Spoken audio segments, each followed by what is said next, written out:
What is going on, guys and girls? My name is James Alfexia. Welcome back today to Roblox. How are you doing, everyone? Welcome back. Welcome back. Today, of course, it is time once again for some brand new Bee Swarm Simulator. And today, in this video, we're going to be putting on our serious trousers for just one episode here, because today, as well as doing a few things in the background, playing some Bee Swarm, I did want to kind of talk a little bit about this copper issue that is going around recently. So I'm sure if you are subscribed to a bunch of YouTube channels, or if you follow a bunch of people on Twitter, you will have heard what copper is or what it's about. You may have seen so much information from so many different places, and today, in like a super chill and calm way, I kind of just wanted to talk about it a little bit. 3, 2, 1, claim the hive! Give you guys kind of like some insider stuff as to what it's kind of like from a creator's point of view, and just generally go through a few of the like misapprehensions and stuff that I've seen people saying. Yeah, so welcome back. How are we all doing? I hope you guys are good. We will be playing some Bee Swarm here in the background. Basically, just before we get into that sort of serious stuff, what I've been doing is I've essentially just been collecting a little bit of honey. So I've been continuing on with the repeatable quests, of course. I did also promise you guys another tips and tricks video for mid-game players. Do not fear, that is coming. I did promise that one. But yeah, we're going to get around to that fairly soon. But in terms of like what I've been doing in Bee Swarm, have been continuing on with the daily quests, just grinding out some random bits and pieces, and essentially just on the hunt for microconverters in order to actually, you know, do some more coconut field boosters. Ooh, and my crab is actually free. Okay, so I tell you what we'll do. Let me go and take down the crab very quickly, and then after we take down the crab, we'll start talking about copper. Does that sound good? Yeah. Okie dokies. Yeah, so I've charged myself up. Oh yeah, little side note as well. So in like my tips and tricks video, I did mention that, you know, you should always try and take a hit at the beginning of the coconut crab if you have the coconut backpack, because it does give you a nice boost. Now, as well as that, yes, it does give you a little bit of invulnerability for like, I think 3 or 4 seconds or something. The reason why I don't take multiple hits is quite simply because I've tried this a couple of times, and as I'm like staring at the top of my bar, I sometimes just completely miss what I'm doing and I just die anyway, and I just waste like my 10 stacks. So yeah, you can do that. You can run around for quite a few seconds when the invulnerability kicks in, and you can do quite a good amount of damage. See, this is where it gets tricky, when those tokens spawn right under the claws. That's when it gets a little bit tricky. Oh, I think we did a good time then. Oh, 45 seconds. Ah, so our record is 44 seconds. We were 1 second short. Okay, anyway. So let's talk about copper. I'm sure like this is not to everyone's taste and stuff. Maybe some of you guys have just come to have our usual Bee Swarm, but I promise I'm not going to bang on it like for multiple videos. I just kind of wanted to talk informally about it today. And essentially what copper is that it is kind of like a federal law, which is sort of passed by the FTC, which is the governing, you know, body thing in America. This is federal law. And essentially what it is it doesn't allow tech companies to use the data of children under the age of 13 for like advertising purposes. So essentially what that means is companies, online companies, aren't allowed to collect the data of users who are under the age of 13, and essentially what happened was YouTube broke that law. So the first thing I would say is that people seem to think that copper is like a new thing, which has just been introduced like recently, and it's not. You know, copper is like a law that has been around for a very, very long time. I want to say, I could be wrong, but I think the last time the law was updated was 1998. So that would be 21 years. Yeah, so it's been around for a long time. This is something that hasn't just popped up, you know, overnight. But essentially what happened was YouTube were found to break that law by using data that they'd collected on videos which were intended solely for kids, seeing what the audience were watching, and then targeting adverts, you know, like the adverts that you see in front of videos, towards users who are under the age of 13. So this could literally be like 2, 3, 4-year-olds, you know, like the latest toy, or, you know, the latest Peppa Pig movie or something like that, you know, and technically it was against the law. So basically, YouTube got fined. I think it was $170 million for breaking this law. And I think from what I could tell, this fine probably would have been bigger, but YouTube then decided that, okay, we'll pay the fine and we will also agree to work with the FTC to put some changes in place on YouTube to make sure that it doesn't happen again. Now, the problem is that in doing so, essentially YouTube have handed over all of the responsibility to the creators on YouTube and have basically made it the creators' problem instead of YouTube's problem. So you may have seen like numbers and stuff flying around, but technically by the letter of the law, if any individual user on YouTube is found to be misrepresenting themselves in terms of like not declaring a certain video, you can be fined up to $42,000 per video and blah, blah, blah, blah, blah. And that sounds super duper uber scary. But yeah, it's one of those things right now where, to be honest with you, no one really has the answers. Now, you will have seen a lot of creators make videos about this, especially over the last week or so. But the truth is, behind the scenes, people have been talking about this for months and months and months. Not necessarily like the creators that are even making these videos, believe it or not, but like myself, Dan, and I know Justin as well. We've been talking about this for a long time now because we've known it was coming, but it was just a case of staying nice and calm and collected, trying to do some research and trying to work out actually what the implications were for channels like ours. So yeah, we've been talking to one and each other. We've been, talking to YouTube. Like, we've both met multiple times with our YouTube representatives to talk about this kind of stuff. I had a phone call last week.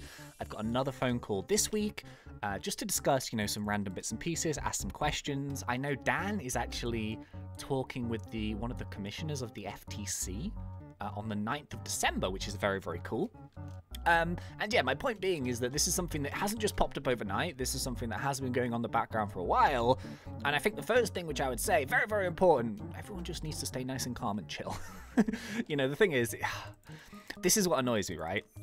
So I'm going to go ahead and say it. But some people like to use drama to benefit themselves. And this is where I don't particularly like it. So there's lots of these videos that have popped up which are kind of very, very scary in title and thumbnail and stuff. I've seen videos pop up with titles like "This is the end of YouTube," or like "YouTube is being closed," or "Roblox is going to die," or "Roblox banned," and "Roblox is no more," and "Dan TDM is finished," and all that kind of stuff. And it causes people to click videos like that out of fear, and I don't think that's very fair.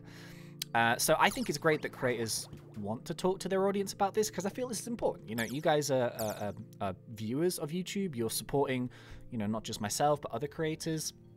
And I think it's only right that you guys have this information. But at the same time, you shouldn't be made to be scared to click a video, or, to be super freaked out and stuff like that. I just don't think that's personally fair. So yeah, I'm here to basically tell you that don't worry.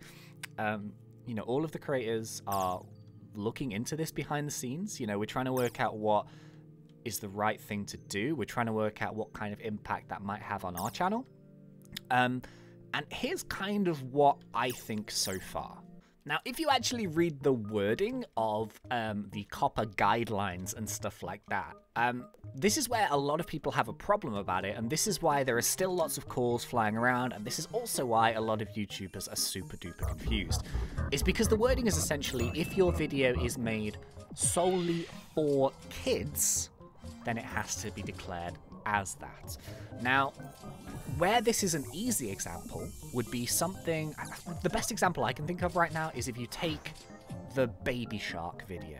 So I'm sure everyone knows about Baby Shark, Baby Shark, do, do, do, do, do, do. That is a video that is made solely and intentionally for kids. Admittedly though, everyone sings Baby Shark, including adults, because it's an annoying tune, but everyone sings it. It's super catchy. But that's a video that is targeted directly at kids. It's for very, very young kids to sing along, to learn the words, to, learn the dance routine. It's super silly, it's fun, and that is an example of a video which is directed solely at kids. So I would say that the audience for something like Baby Shark is much, much younger. And that would be a video that would have to be declared as made for kids. Now, what happens when a video is declared as made for kids? It basically disables that video being able to have targeted adverts. So targeted adverts are essentially how YouTube creators have a job. Now, this is the thing. So, you know, for example, if you're watching one of my videos or one of Dan's videos or Justin's videos, you know, maybe something that you're into may show up as an advert, you know, at the beginning of the video or in the middle of it or at the end. You know, it might be a movie trailer, or it might be a new game trailer, or it might be, you know, a piece of tech or something like that. That's purely because YouTube kind of knows roughly what you like, you know, what your search history is like, and it says, oh, okay, he's been watching videos about computers, maybe he would be interested in this new laptop, something like that. And that essentially is how YouTube channels stay alive.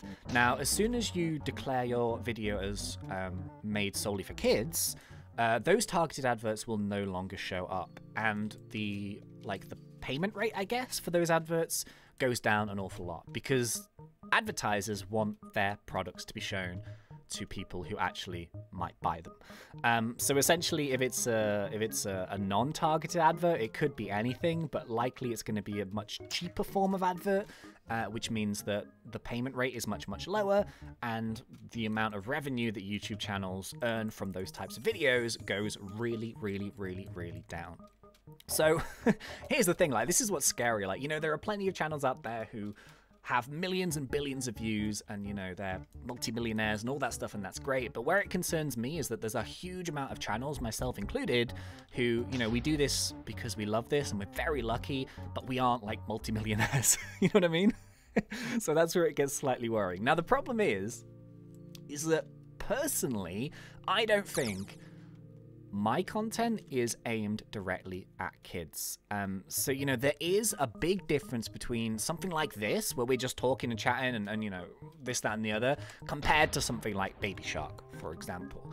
Now, the problem that people have right now is that where is that line between Baby Shark and, like, this kind of video? So one of the things that I have heard on multiple occasions from YouTube, and I think from the FTC themselves, you see, a few people are kind of getting a little bit hung up on just simply Roblox, and I don't think this is necessarily the right way to do it. So I totally get it. Roblox is a great example of a game which could be considered sort of more for younger age groups, but I know so many people who are much older, myself included, that just love playing Roblox. So it's quite subjective, but I feel like we should be taking gaming just in general, instead of just solely focusing on one platform. Although what I have heard multiple times is that the actual video game title that is being uploaded and played and stuff doesn't really have any relevance to the declaration. So basically, even right now on YouTube, when I upload a video, I have two choices. I have one to mark it as yes, this is directed solely at kids, or no, it isn't. So I'm marking them currently as no. And the reason why is because I feel like these videos are everyone, not just solely focused at kids. And that, I think, is the general rule that is going to apply to a lot of people. Apart from if you're making like Baby Shark videos and nursery rhymes and, you know, learning to count and learning to spell and you know, those kind of videos. Like, I feel like those are more along the lines of targeted directly at kids. But yeah, apparently the game choice itself doesn't actually make any difference. It is more how your video is set up. You know, so if I was coming into a Bee Swarm video and I was saying, ooh, S is for sunflower, M is for mushroom, you know, that kind of thing, like teaching people how to say words and stuff, that would probably have to be declared as made for kids. But if we're just running around and chatting and talking about stuff and upgrading, then by the letter of what's being said, it should technically be fine. So technically, I'm going to say this right now, this could be this could be a terrible mistake, but I think technically a channel like mine should be fine. And this is what I'm hoping. It should be fine. Based off everything that I've seen so far, everything should be okay. We should be fine to continue as normal without making too many changes, I think. But yeah, it's difficult. The thing is right now, and this is the reason why you're seeing so many of these random videos, is because, like, people don't have the answers. Like, I will admit right now, I don't have all of the answers. No one has all of the answers just yet. And that is because the changes are actually only coming into effect in January. So we literally have a month to wait and speculate and chats and talks and stuff like that. So you're going to see plenty of videos like Hopper is going to kill YouTube and stuff like that. I don't think that's the case. I really don't. I feel like those titles are just made to make you click on them, if I'm being completely honest. I don't know. It's difficult. It is difficult. Don't get me wrong. It's kind of scary, but at the same time, I feel like we should be chill. You know, we should be chill. So yeah, to summarize on the whole Copper situation, basically, I feel, and from what I've seen so far, is that the videos which are very, very obviously targeted for kids, things like preschoolers, nursery rhymes, painting by numbers, that kind of thing, I feel like, yes, those are going to have to be declared. I feel like there's a super duper gray area where it comes to video games. And I feel like that's definitely something that has to be addressed by the FTC and YouTube, because it's very, very vague. And there's the gaming side of YouTube is huge, you know.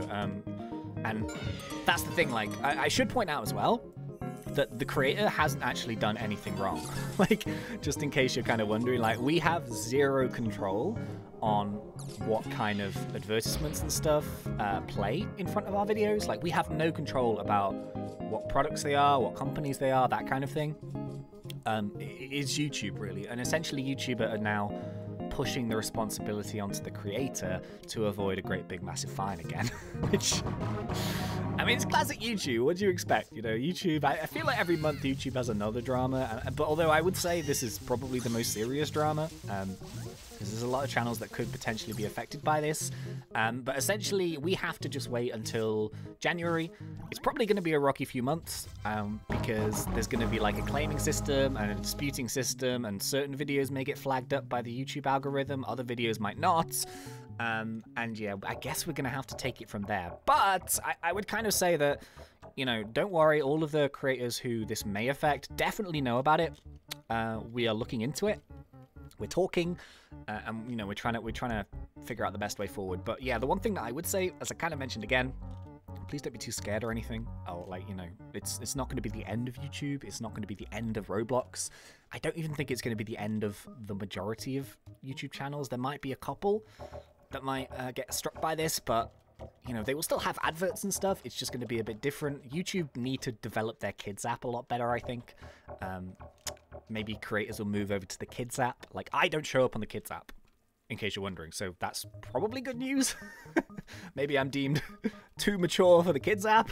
I have no idea. Oh, YouTube, what are you doing? It's a huge mess, not gonna lie. It's a huge mess. So yeah, like, I could have gone like more into detail, I guess, in this, and all of the things, and the, you know, this says this and this says this, and secondary view video kids and blah blah blah, but I just don't think that the extra information is particularly needed right now, because I feel like it just complicates stuff, you know. And essentially, like, in a nutshell, this is sort of the situation, you know. To kind of like summarize it, YouTube got fined a bunch of money. They agreed to work with the FTC. The YouTube are now putting the responsibility on creators. The rules are super one way or the other. There's no middle ground. And it's very confusing, especially if you're making gaming videos and it's not something like, you know, Resident Evil or Call of Duty, or, you know, something 18 plus. If it's something which everyone can enjoy, like Roblox or Minecraft, that's where things get super duper confusing. But I feel like it's going to affect people who make cartoon channels a lot more. Animation channels, that's going to suck. That's kind of a shame. Animation channels are amazing. But yeah, if I find out anything like super duper groundbreaking, I will let you guys know. But I really just wanted to make this video, one, to say don't, you know, believe all of those videos that say Roblox is going to die forever and YouTube is going to get shut down and stuff like that, because I don't think that's fair. I think that's just scaring people for the sake of scaring people, and I'm not that keen on those types of videos myself. I know they get clicked, so that's why people make them, but hey, that's a whole other discussion. And yeah, anyway, I promise we're going to do that tips and tricks video sometime soon. And yeah, I hope you guys enjoyed this one. I hope it was somewhat useful. I hope it hasn't been too confusing. And yeah, I'll see you guys in the next one. So thank you very much for watching. If you did enjoy this, please remember to put me in that like button. And if you are not yet subscribed, go for it, because we do Roblox Done Fun. But until next time, thank you once again for watching. It's been such a pleasure. As always, thanks. And see ya!